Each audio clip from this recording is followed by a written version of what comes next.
Hulk! তাড়াতাড়ি drain থেকে ময়লা পরিষ্কার কর, না হলে আমার বাবা দেখলে তোর খবর আছে। হায় রে, আজ অনেক গরিব বলে কেউ একটু ভালোভাবেও কথা বলে না। আমাকে বড় লোক হতে হবে, নাহলে বাঁচা মুশকিল। স্যার, এই বাইকটার দাম কত? কোথা থেকে এসেছিস গরিবের বাচ্চা?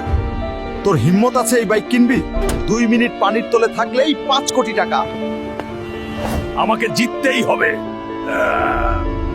আমি এই পুরস্কার জিতে সবাইকে দেখিয়ে দেব আমিও মানুষ। সব কোম্পানি কিনে নিব। আজকে দেখি কে পানির তলে 2 মিনিট থাকতে পারে। আমি পারবো স্যার।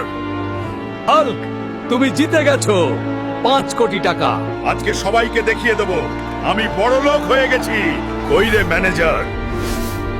আজ আমি এই শোরুমের মালিক। তোর চাকরি শেষ। স্যার, আমাকে বের করে দিয়েন না, তাহলে না খেয়ে মরে যাব। বন্ধুরা, আজ আমি বড় লোক হয়েছি শুধু তোমাদের জন্য। ভিডিওতে লাইক আর সাবস্ক্রাইব করে দিও।